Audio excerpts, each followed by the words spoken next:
From Kansas State University, this is Agriculture Today. Eric Atkinson with you, and featured today profiles of two more couples who will be formally inducted as Kansas Master Farmers, Master Farm Homemakers in ceremonies next Tuesday.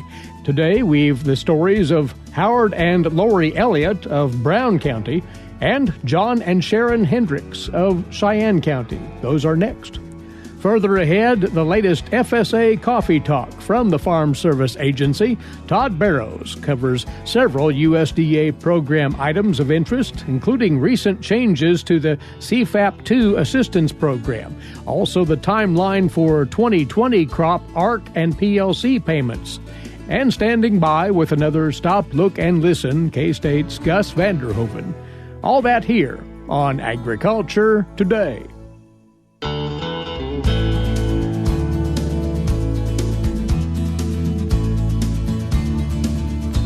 This is Agriculture Today, and thanks for tuning in once more. Well, today, the stories of two more Kansas couples who have earned the distinction of Kansas Master Farmer, Master Farm Homemaker. The 2020 class will be formally recognized this coming Tuesday at the Kansas State Fair in special ceremonies. Again, this recognition program dates back to 1927. K-State Research and Extension, an original sponsor, along now with Kansas Farmer Magazine. Howard Elliott began his 40 years of farming and counting when he joined his father and grandfather on the family farm in 1981, a farm started by his great-grandfather in 1901, just to the east of Hiawatha in Brown County, northeast Kansas. Howard's wife, Lori, is well-grounded in farming as well, having grown up on a dairy in Marshall County. They met while attending the North Central Kansas Votech School in Beloit, and together they grew and modified their operation. Today, Elliott Farms operates 3,200 acres, featuring corn and soybean production and 50 head of crossbred cows. Their son Matthew now farms with Howard and Lori, as does their daughter Teresa and son-in-law Levi. They all represent the fourth and fifth generations of their family's agricultural successes. I grew up right here. Dad was actually born west of Hiawatha. This ground belonged to his mother's family, and they moved here soon after he was born. So we've been here for quite a while. This is my great-grandfather actually started farming west of Hiawatha, and so somewhere around 1901. It's a lot of years. It's a lot of years indeed. When you were growing up, crops, cattle, hogs? We had, yes, corn, beans, wheat, hogs. We did have chickens, but I don't remember them too much, but cattle. We fed cattle. About the time I was in high school, we switched over to cow-calf. And then, sometime in the 80s, I think, we decided to let the hogs go. So now we still have cow-calves and corn and soybeans. And we should note, Lori, you grew up on a farm in northern Kansas, a couple of counties over or so, right? Right. I grew up in Marysville, Marshall County, on a dairy farm, a grade A dairy farm. Our family milked about 50 or 55 cows night and morning. We didn't go on a lot of vacations because we were tied down to the milk cows, and I do like cows. That Howard would tell you that's why we still have cows, is because I like cows and calves. But it's much easier to have cows and calves than dairy cows.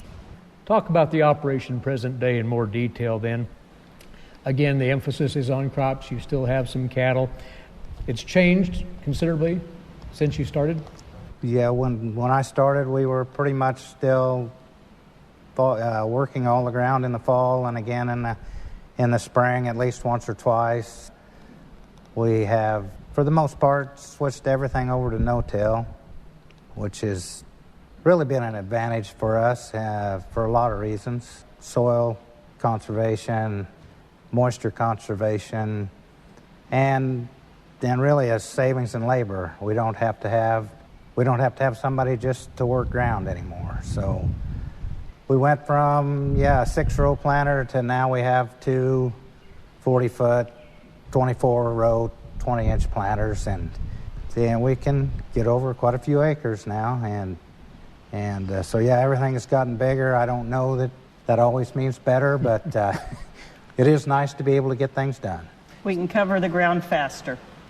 I mean, we literally, if you have a window of rain or some reason you can't get in the field, we can cover it faster.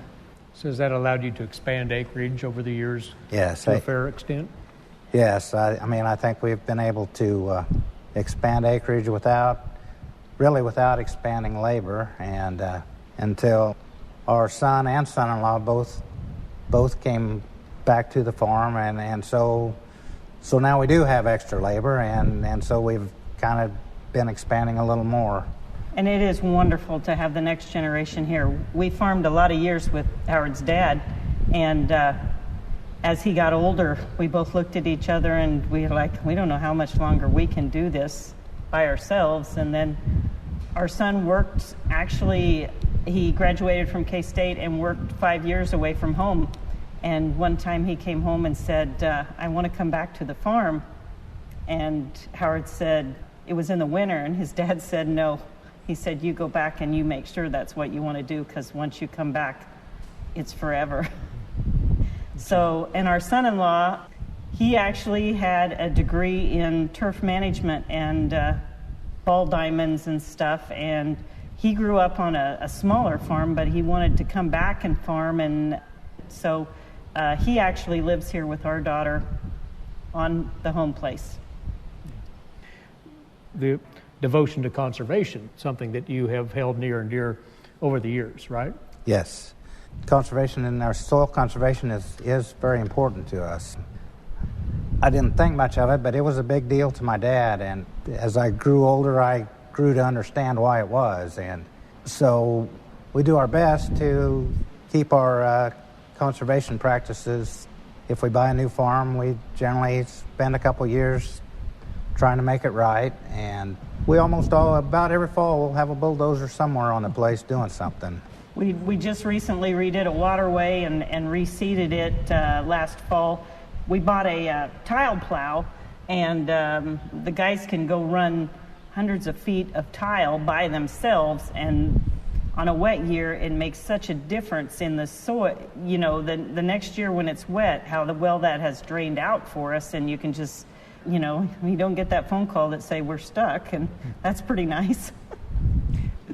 What about technology adoption? Have you and your son and son-in-law been aggressive in that area? We have. I think that kind of, once again, it goes back to my dad again. He was in favor of using computer a little bit. Now, he couldn't use it, but he always told my mom and I that he was sure we could do that.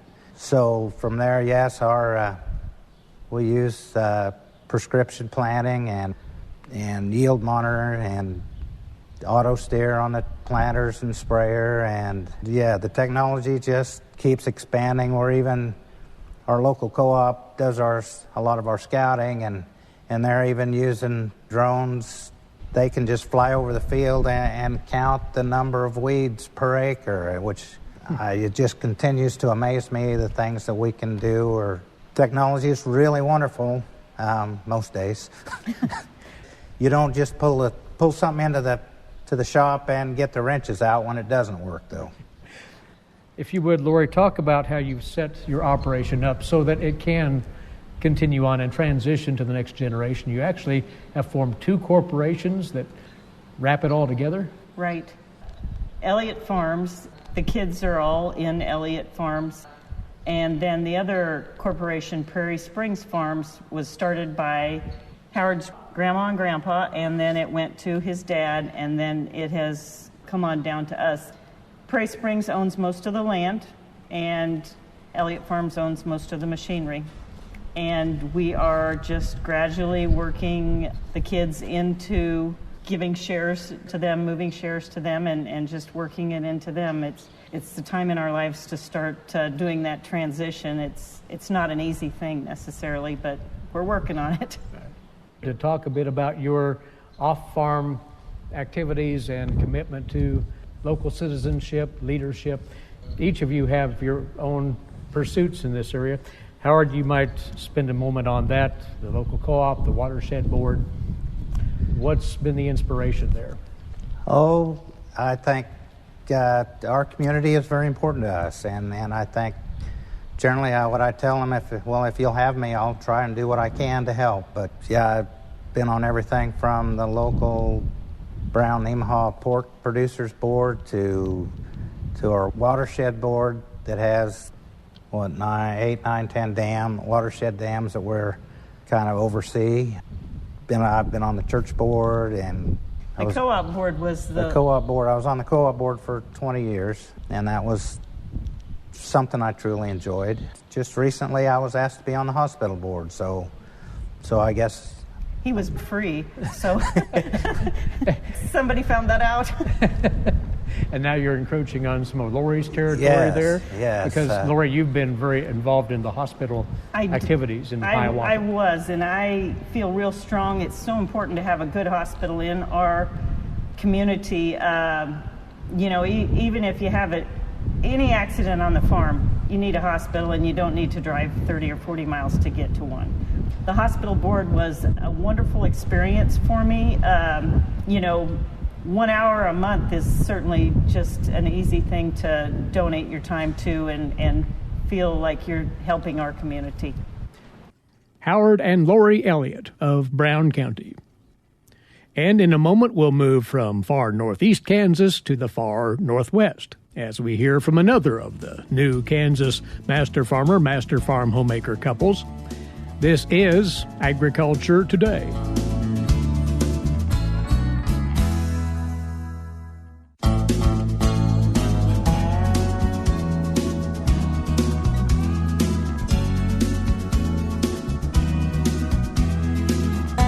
This is Agriculture Today, and we continue on now with another of the Kansas farm couples who will be recognized next week as Kansas Master Farmers, Master Farm Homemakers, Class of 2020.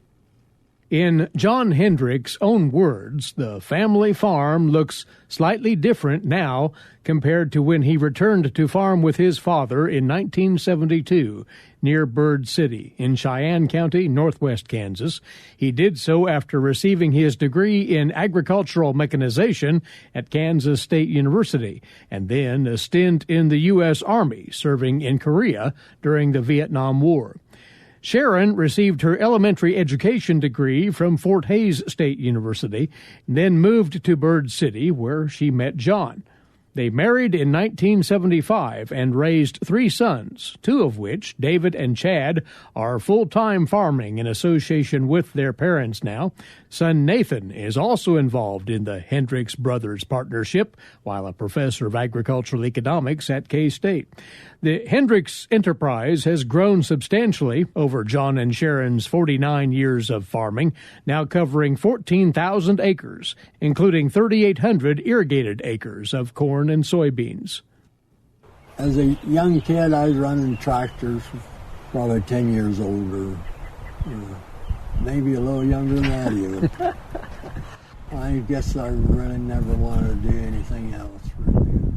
You finished high school at Bird City and you went to K-State, spent some time in the Army, and then you came right back to the farm after that military service. That's right. Yeah. It was just, he had 5 quarters of ground he was farming, and at the time, kind of started irrigation, and that kind of allowed for another person here.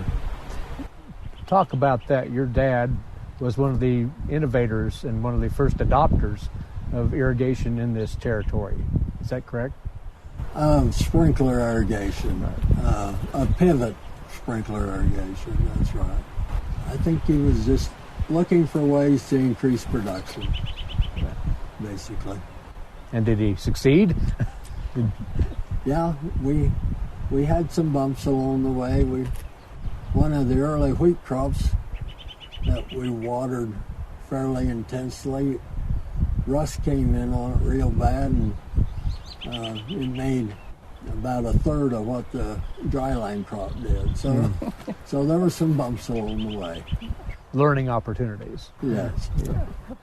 Let's bring Sharon in here. You grew up on a farm as well? Yes, I did. In Wallace County, and that's a couple of counties south from here. So you were accustomed to the farm life. Did you think that you would be marrying a farmer in your life? Oh, yeah, I think that was kind of my dream because I enjoyed the farm. And I was one of 6 girls, and so we always worked on the farm. Yeah, it was a good fit for me. Right. Tell about, John, how you and Sharon approached the growth and the development of this operation. Did you have a plan in place that you wanted to follow in growing this place? We mainly maintained kind of what we had. I had a uncle that farmed primarily in Sherman County, and eventually he rented his ground to me, so that was an increase in the operation there. And then when land became available that was close to us, that's kind of what we were interested in. I don't know that we really had a plan down on paper, but if something became available and we felt we had the finances to handle it, we grew that way too. So. And the focus was almost exclusively crop production, wasn't it, at that time? Did you have any livestock at all? No livestock at that time. I grew up with livestock, so I kind of missed the livestock aspect. So I talked him into getting livestock one year, and it didn't work out well. He's not a livestock guy. I said, that's okay. Yeah. And what crops were the focus of your operation? The standard wheat, irrigated corn? It was basically like corn, irrigated corn and wheat. Did you had some fallow ground in there, though, did you not? Oh, yes. Well, yeah. All of the dry land we followed every other year. So present day, how much of it is fallow rotation and how much of it is irrigated ground that you operate? We probably about a third of the operation is irrigated, and the rest of it's dry land. We've experienced quite a shift away from fallow.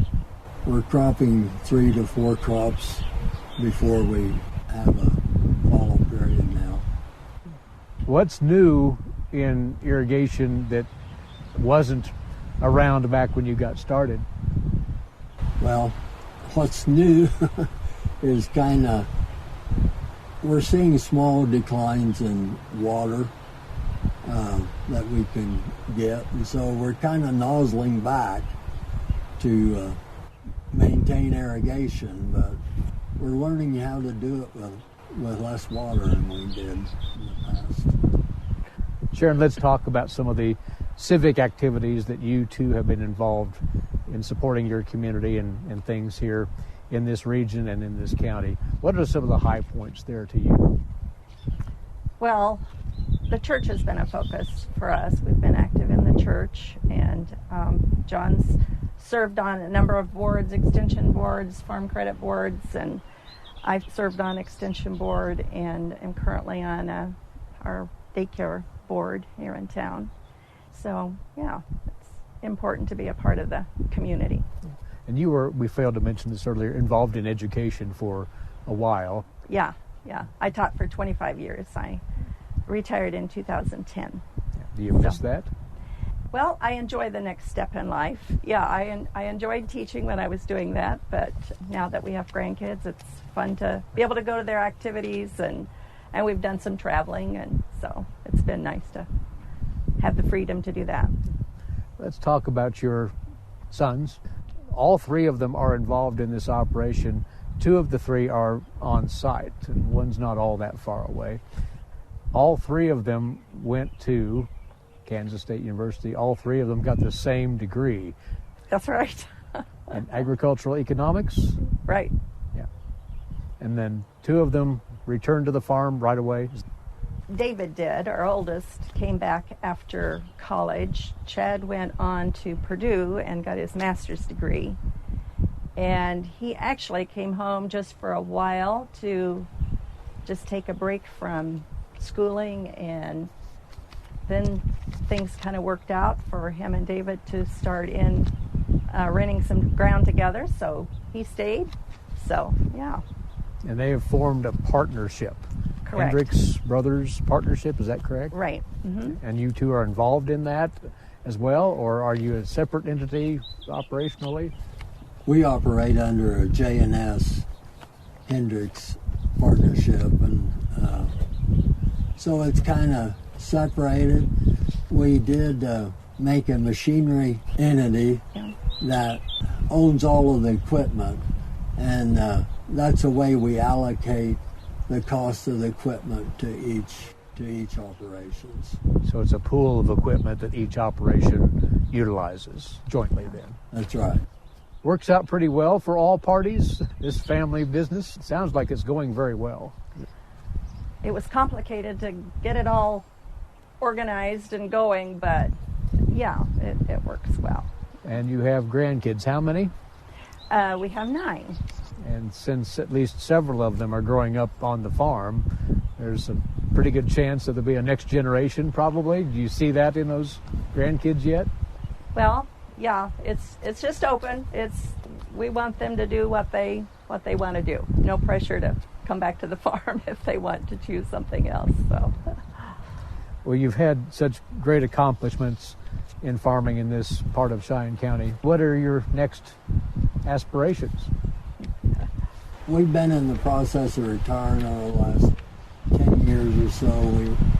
We kind of are phasing into it gradually. In a couple of years, I won't be an active farmer anymore. But I hope to stick around and kind of help out where I can. Sharon? Yeah, it's been a good transition. Sometimes that is a hard transition for the dad to turn it over to the sons, and it has not been that way with us. John's been very patient, and some things they've done that maybe he would have done differently, but he just keeps quiet, and it works out, and yeah, it's been a really easy transition for everyone. And yeah, I think we'd like to maybe do some more traveling, and just and John goes to the office every day, and the boys can usually find something for him to do. So it works out well. John and Sharon Hendricks of Cheyenne County.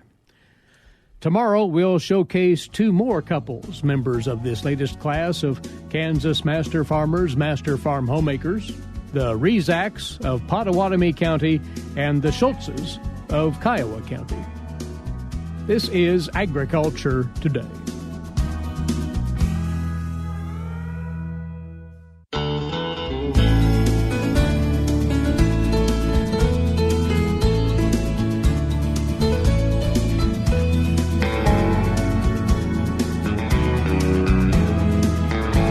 Back now on Agriculture Today. Eric Atkinson with you, and with another edition of what we call FSA Coffee Talk, the latest word out of the Farm Service Agency, state headquarters for Kansas. And along the way now, the Farm Program Chief with the state FSA, Todd Barrows, on a collection of things. Todd, good to have you back, and appreciate you coming over to share a few things with us. Eric, it's great to be welcome back to visit with you all today.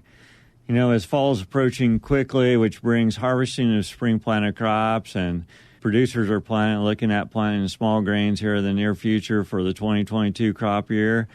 And as I traveled over this past weekend, I saw several producers starting to harvest early corn. So definitely fall is just around the corner. And with that, I just wanted to take a moment to discuss some important program deadlines that are quickly approaching, and then also some new program eligibility requirements that have came out, plus some upcoming payment and program sign-up cycles. We'll get into all of that, and let's begin right there with those program deadlines. And what is immediate here? All importantly is for the producers to be aware that the FSA national offices came out now and established October 12th as the deadline for applying for benefits under the CFAP 2 program. And, of course, that goes back to the Coronavirus Food Assistance Program from 2020 program year or crop year.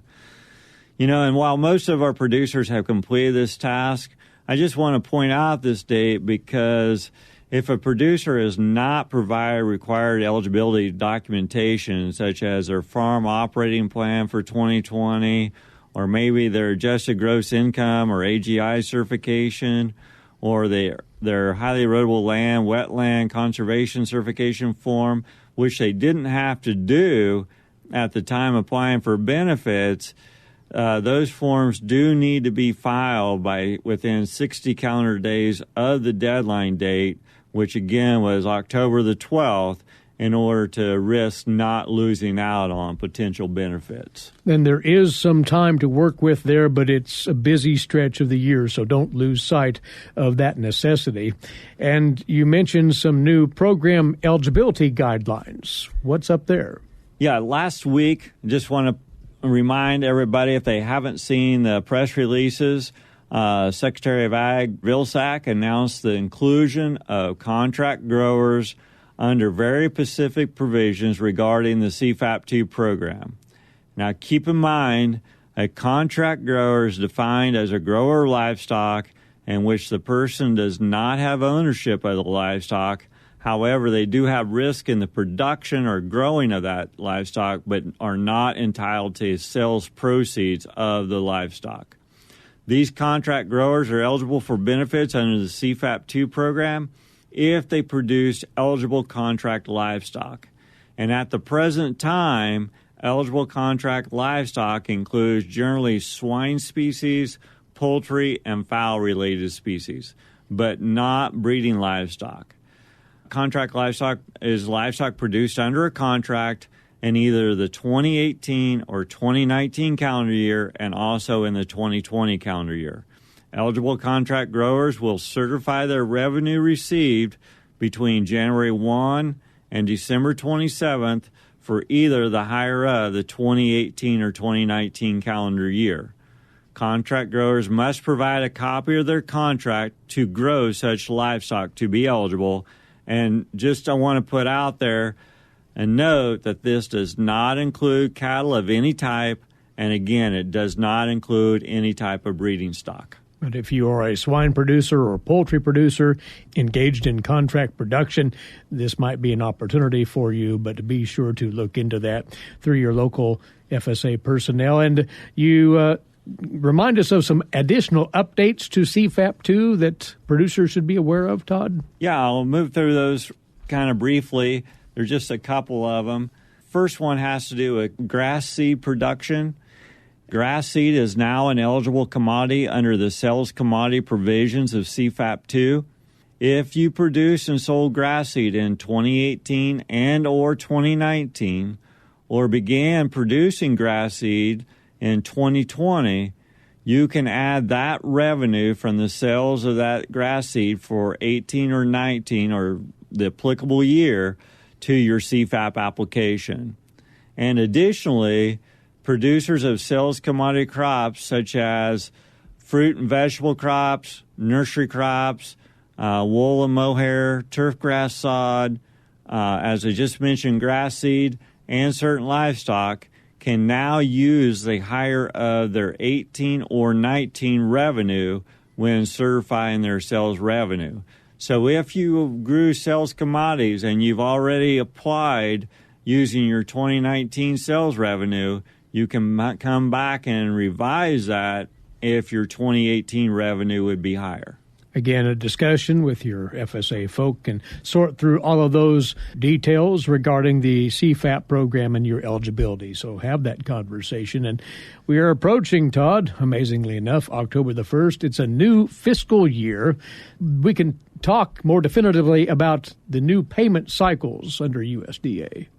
Yeah, I just want to remind everybody that all the producers out there, of course, in the ARC County and PLC programs, more specifically, we're looking at October the 6th as a target date. They're looking at releasing the 2020 ARC County and the PLC or price loss program payments. Again, we're hoping to release those starting October the 6th. And then usually the ARC IC payments for the producers that enroll their farms in the ARC IC program, those usually generally follow about 30 days behind the ARC County and PLC payments.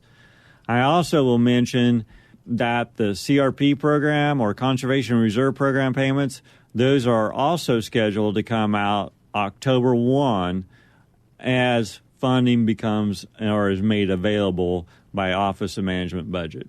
Be watching for those payments, respectively, as they'll be coming out in the next month. Todd, thanks, as always, for coming over, letting us know about some of the more important things coming out of the FSA on behalf of our producers out there. Happy to come over and visit with you, Eric, and the producers, and we wish them a successful harvest and be safe out there. And always, when questions arise, be sure to stop by the local FSA offices. We are there, and we are open, and we're ready to help and assist where we can. As always. Todd Barrows, over from the state headquarters of the Farm Service Agency here in Kansas. He is the farm program chief with that office. And with another edition of FSA Coffee Talk, you're listening to Agriculture Today.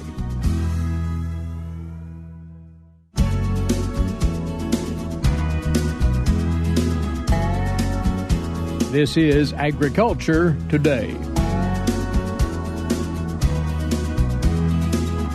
Stop, look, and listen.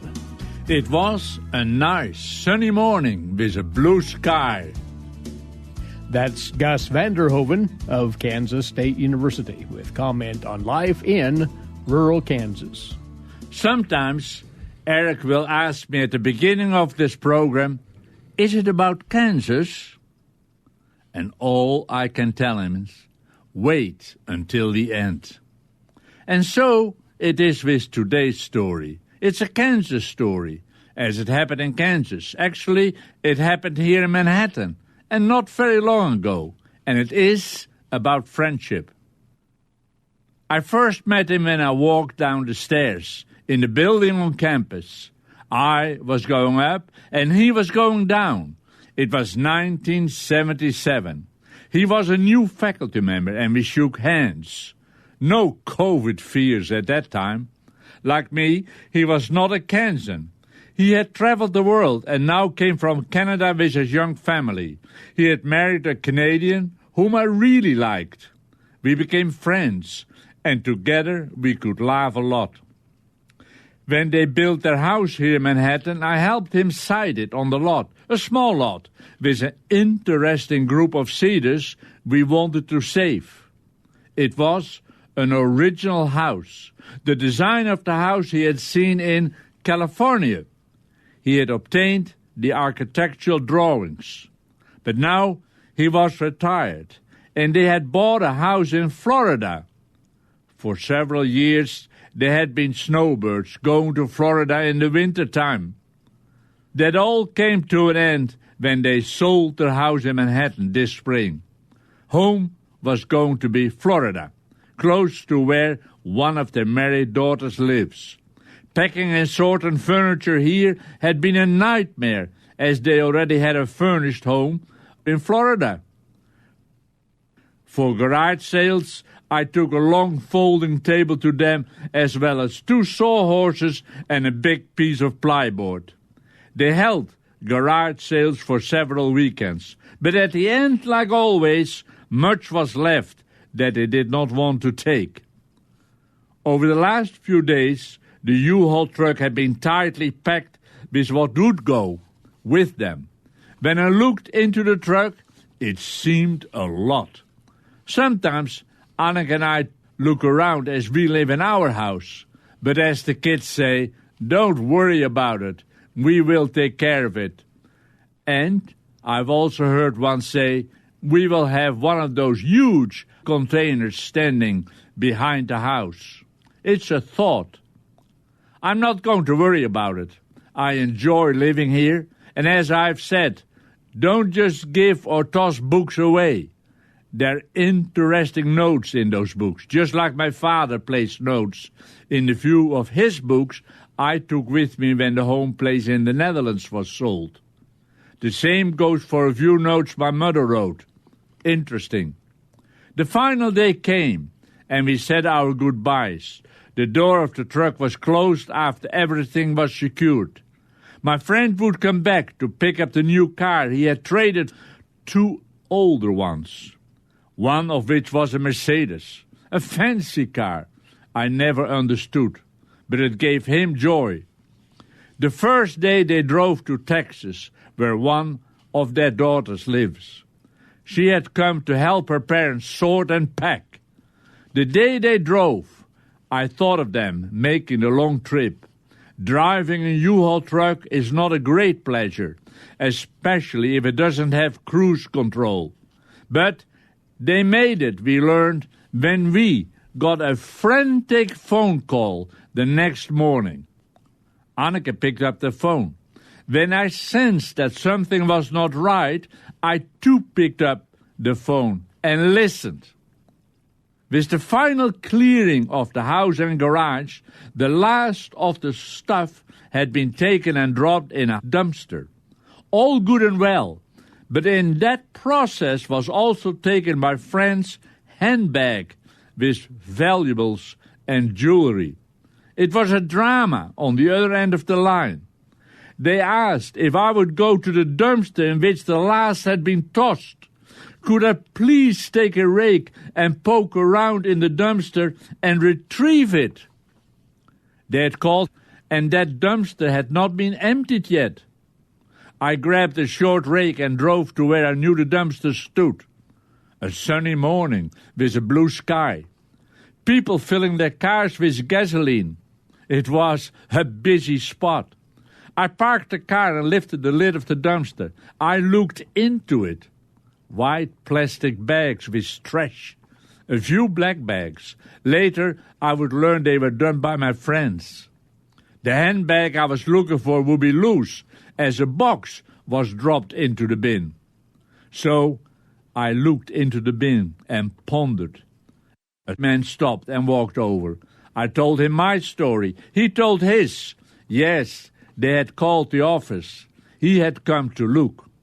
We decided there was no other way than to go into the bin and lift the bags out. I decided to climb in, hoping all the time that somewhere under the mess of plastic bags I would see a handbag with palm trees. I went in. It stank. I lifted bags out.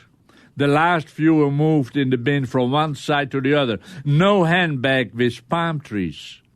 Someone must have seen it and taken it home. I asked in the gas station office.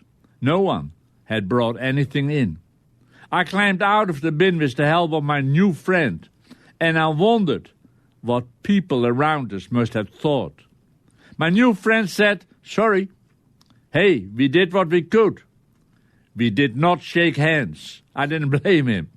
I rinsed my hands with some drinking water which was in the car.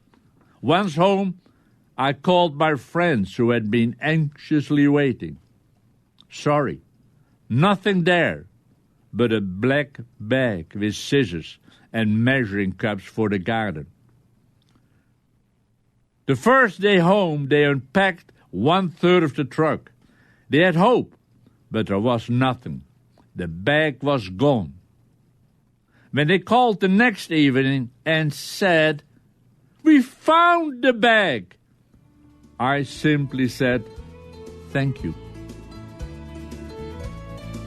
Gus Vanderhoeven of Kansas State University. Our time's away once more.